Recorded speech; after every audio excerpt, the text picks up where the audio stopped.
Bonjour, voilà, je voulais faire un petit topo sur quand on se balade dans les akashas, donc dans les mémoires, dans les vies antérieures, etc. J'ai tendance à voir des personnes qui vont ériger comme vérité ce qu'elles ont vu. Alors, j'ai cette particularité, j'ai été prof d'histoire, j'ai fait des études d'histoire, et il me semble essentiel de repositionner qu'il faut peut-être soit mettre de la perspective, soit positionner un petit peu des méthodologies par rapport à ça. Alors j'ai des collègues qui le font et qui par exemple systématiquement croisent les informations, c'est-à-dire qu'ils vont à plusieurs dans les annales akashiques et ils croisent les informations pour ériger un semblant de vérité. En histoire, c'est important de dire que déjà l'histoire qui est telle qu'elle est enseignée dans l'éducation nationale à l'école, moi personnellement j'aurais tendance à dire que c'est surtout de la propagande. En tout cas, c'est très différent de ce que c'est l'histoire en faculté. L'histoire, c'est une science humaine qui propose les connaissances qu'elle peut proposer à l'instant T avec les connaissances qu'on a et surtout à partir des sources écrites qu'on a. Donc, un historien sérieux, jamais il dira que voilà, c'est la vérité et il n'y a que ça qui compte, etc. Donc voilà.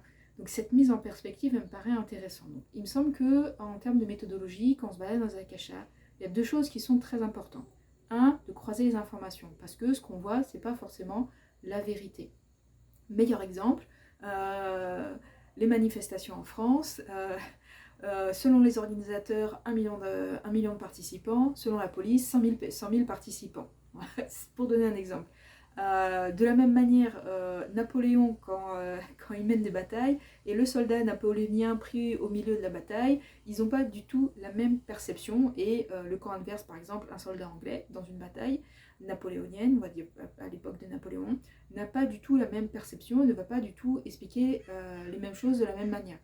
Autre exemple pratique, le 14 juillet, que les gens connaissent en France, qui a été érigé en termes de symbole parce que ça correspond à la prise de la Bastille, qui était une prison royale, pas importante en vrai, mais c'était plutôt un symbole. Les témoins de l'époque, parce qu'on a des traces écrites du coup sur la prise de la Bastille, c'est très intéressant parce qu'il y a des témoins qui étaient présents le jour de la prise de la Bastille qui ont dit ah ben c'est depuis la Bastille, depuis que ça a tiré en premier. Il y a d'autres personnes qui disent non, c'est depuis la foule qui était massée devant la Bastille que ça a commencé à en tirer en premier. Et il y a d'autres personnes qui étaient présentes sur place ce jour-là qui disent non, les premiers coups de feu sont partis de derrière depuis les bâtiments qui étaient en face. Alors, c'est pour donner un exemple, un événement, différentes perceptions de la chose, d'autant plus que plus c'est des événements chaotiques, un petit peu chaotiques, guerre, soulèvement, etc., plus la perception de la chose va être complètement différente. Donc tout ça pour dire que quand vous vous baladez dans les akashas, ça reste toujours un point de vue et un point de vue personnel. Ça me paraît très délicat d'ériger ça en termes de vérité. Donc je dirais qu'il y a deux points méthodologiques importants. Vraiment ancrer cette notion que une vision dans les akashas n'est pas une vérité. Deuxième point, l'importance de croiser les informations pour pouvoir essayer d'avoir une vision d'ensemble la plus juste possible. L'idée, c'est que personne n'est Dieu et personne n'a une vision d'ensemble. Même le drone, par exemple, une vision de drone ne voit pas certains détails au sol. Donc aussi, et dans la notion de une vision n'est pas une vérité, il me paraît important de prendre de la perspective avec, je vais lister différents types de questions. Donc quel est le point de vue? De se poser la question. Quel est le point de vue? Quel est le spectre culturel de la personne qui regarde? Quel est le système de valeurs de la personne qui regarde et de la situation? Quelle est la cosmogonie et la vision du monde de la personne qui regarde et de la situation qui est en place? Parce que du coup, ça change complètement tout, en fait, en fonction du point de vue et de l'ambiance et de l'atmosphère et du contexte culturel, spirituel, civilisationnel de ce qu'on observe. Quels sont les biais culturels de la personne qui regarde? Quel est le paradigme dans cet espace-temps que je vis? Quand je parle de paradigme, par exemple, l'Occident chrétien a construit le bien et mal. Il faut savoir que ça n'existe pas forcément dans d'autres cultures, ou en tout cas ça a été exporté par d'autres cultures, mais je parle de culture actuelle, mais ce n'est pas forcément les mêmes paradigmes.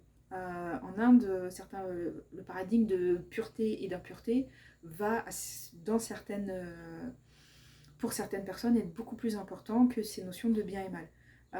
Pareil en Afrique, même si ça a été christianisé et islamisé, il y a quand même des notions de bien et mal qui sont quand même différentes et qui perdurent et qui existaient avant du coup que les pays soient colonisés. Donc quand on se balade dans les akashas, parce qu'il y a plein de biais qui peuvent rentrer en considération et qui font que c'est pas parce que tout d'un coup vous allez dans les akashas, vous vous retrouvez en Atlantide, vous recevez une manière de faire un rituel ou un enseignement à l'Atlantide, il y a toujours un discernement à avoir par rapport à ça.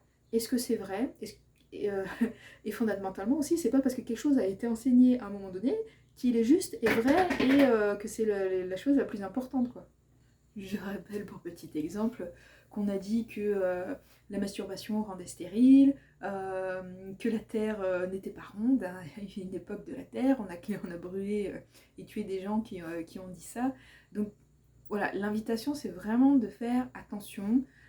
C'est pas parce qu'on se balade dans les akashas, déjà il faut vérifier, il y a déjà une notion de vérifier, est-ce qu'on a vu c'est réellement une vie antérieure ou est-ce que c'est réellement une vie multidimensionnelle. Il y a déjà ce premier aspect là.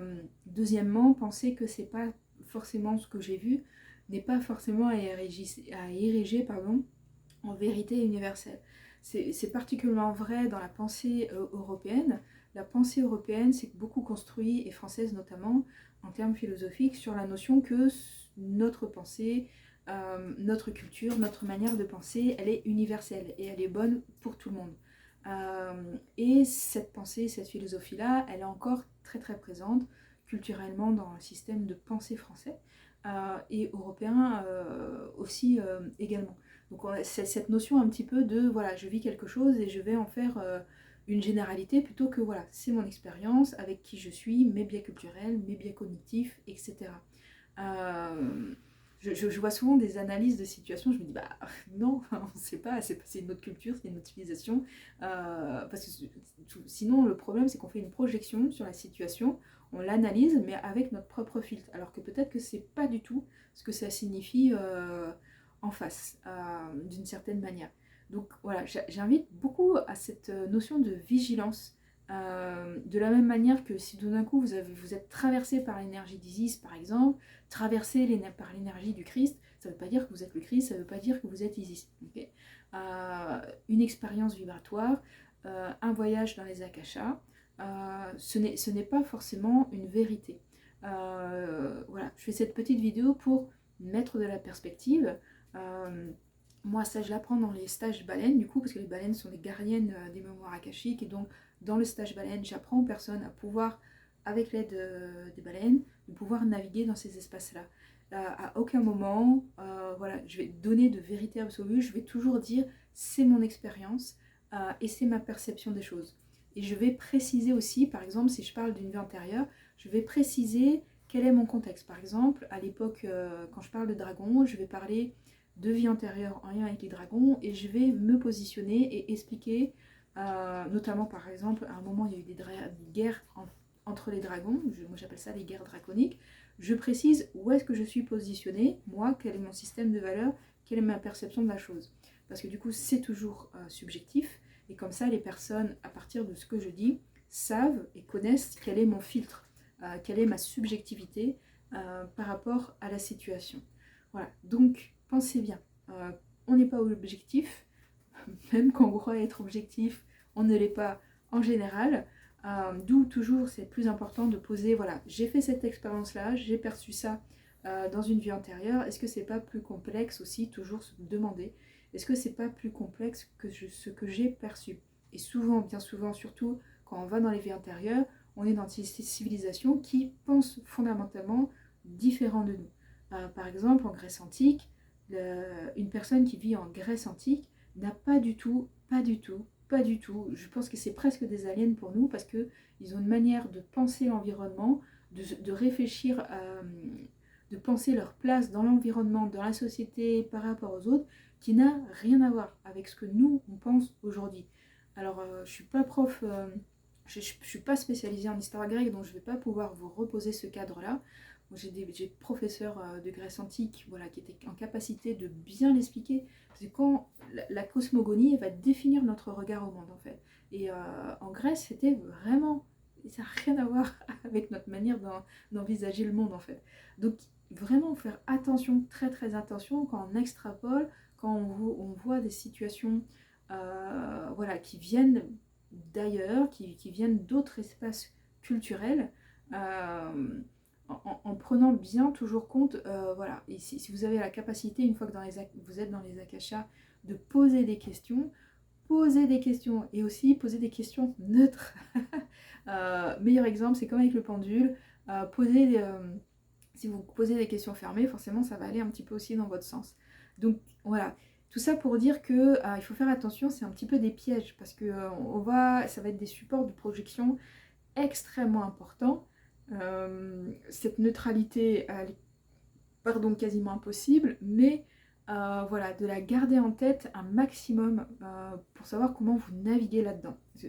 Moi, je vois vraiment beaucoup d'amalgames, des gens qui tirent des grandes vérités générales, des gens connus aussi, hein, qui tirent de grandes vérités générales. Ils n'ont pas de formation en histoire, il n'y a pas de perspective, c'est juste, voilà, expérience, bim, je sais, je me souviens de ça, et c'est comme ça, et c'est pas autrement, parce que je me souviens que c'était comme ça, et donc ce que je me souviens, bah, c'est la vérité. Bah voilà, pas forcément. Parce qu'on a, voilà, je vous redonne l'exemple de la manifestation. Selon les policiers, 100 000 participants, selon les organisateurs, 1 million de participants. J'exagère un petit peu, mais c'est souvent un petit peu de cet acabit-là quand même.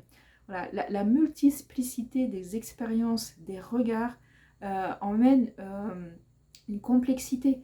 Voilà, comment on peut définir une époque, ça reste toujours extrême. Comment on peut définir une civilisation, c'est toujours extrêmement complexe, extrêmement hétérogène, pensez bien à ça.